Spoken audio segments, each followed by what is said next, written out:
qodobada wararka Soomaaliya aan idinkugu hayno waxaa kamid ah madaxweynaha Soomaaliya Maxamed Cabdullaahi Farmaajo ayaa warbixin ka dhageystay guddiga xakamaynta xanuunka coronavirus ee Soomaaliya iyaga oo ku wada xiriiray habka maqalka iyo muuqaalka.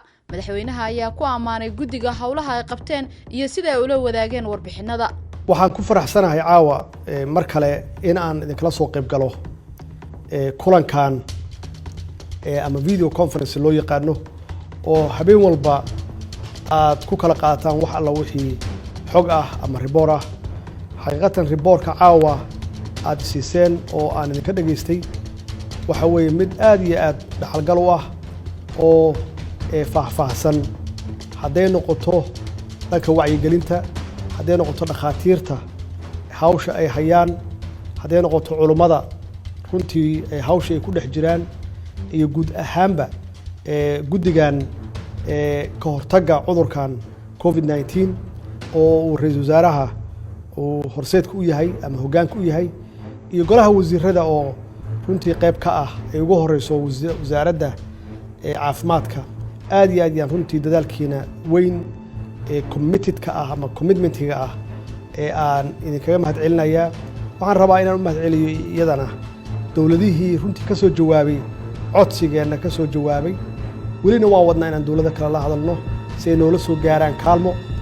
dowladahaasi runtii waana garab istaageen, waana uga mahadcelinaynaa wax alla wixii ay karaankooda ahaa oo ay gacan ama garab naga siiyeen, iyo hay-adaha caalamiga ah oo iyaguna runtii qayb ka ahaa inayna soo gaaraan oo na taakuleeyaan. waxaan rabaa aan intaas rabaa inaan ku daro guddigan gurmadka runtii dadaal badan ayay geliyeen inay dowlad goboleedyada gaarsiiyaan wax alla wixii taakuleen ah ama macaawino ah, hadday tahay mid dhaqaale iyo hadday tahay mid daawoba labadaba. runtii aad iyo aad yaan ugu hambalyeynaya shaqada adag ka hortagga cudurkan ama inaan la dagaalno. bixintaas aad isiiseen oo runtii taabanaya inta qof oo la xaqiijiyey oo cudurka qaba, inta qof oo ka kacday iyo inta qof oo u dhimatay. allah u naxariisto intii u dhimatay, naxariistiisii iyo jannadiisa allah siiyo. inta u xanuunsanna ilaahay waxaan uga baryaynaa inuu si degdeg uga kiciyo. waa isla garanay ka hortagga cudurkaani inay tahay wax ugu muhiimsan, ay ugu horeyso waxaa la yiraahdo luqadda qalaad lagu yiraahdo social distancing, in la kala fogaado, isla markaasna nadaafadda lagu dadaalo, gacmaha la iska dhaqo, sanka iyo afkana la iska xiro. runtii intaasoo idil waa ka hortag. ka dabataggiisu waa dhib badan yahay, runtii waa xanuun badan yahay. marka waxaan ku boorinayaa shacabkeenna meel kasta ay joogaan inay ka shaqeeyaan ama ay ku dadaalaan sidii ay uga hortagi lahaayeen cudurkan. bil ramadaana ayaan ku jirnaa. qof walba waxaa loo baahan yahay inuu ducaysto oo qur-aanka la badiyo oo alla bariga la badiyo si ilaahay uu cudurkan safmareenka ah dilaaga ah uu noo garmariyo. wasaaradda amniga gudaha ayaa soo saartay hab u fududeynaya muwaadiniinta Soomaaliyeed inay helaan talo caafimaad haddii ay u baahdaan inta lagu guda jiro xilliga adag ee la wajahayo coronavirus, iyagoo adeegsanaya app ay ku degsan karaan taleefanadooda, isla markaana si fudud ay ula xiriiri karaan dhakhaatiirtu ugana jawaabi karaan su'aalahooda. wasaaradda amniga gudaha ee Jamhuuriyadda Federaalka Soomaaliya waxay daahfuraysaa barnaamij cusub oo ah application sahayaya ama qayb ka qaadanaya in muwaadiniinta Soomaaliyeed ay si fudud ula xiriiri karaan dhakhaatiirta si ay u helaan talo caafimaad. barnaamijkan cusub maanta aan daahfurayno wuxuu qayb ka qaadanayaa sahlidda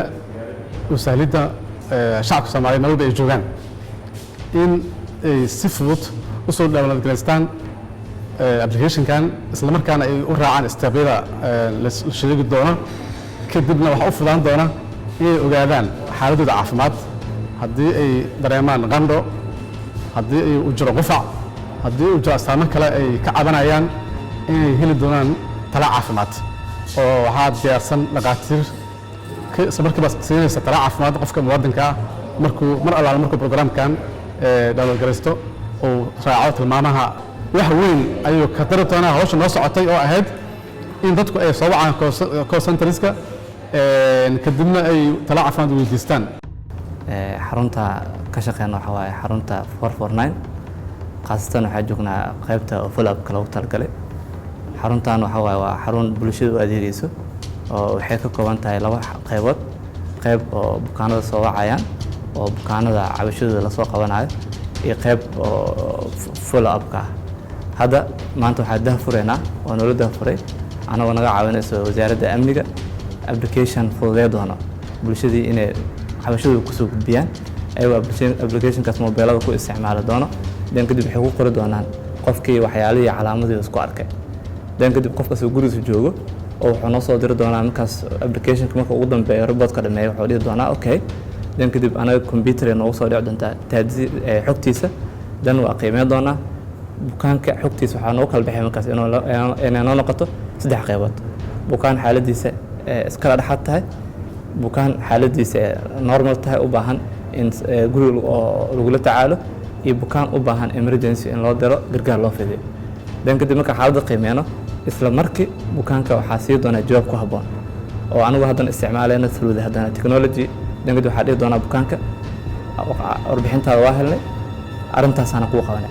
for example kale bukaanka xaaladiisa iska yaraayeen waxaa dhahnaa cabsi ma jirto, dhageyso idaacadaha iyo awareness-ka wasaaradda caafimaadka bixinayaan xaaladaas sidaas ula soco taxadar guriga ka bixin.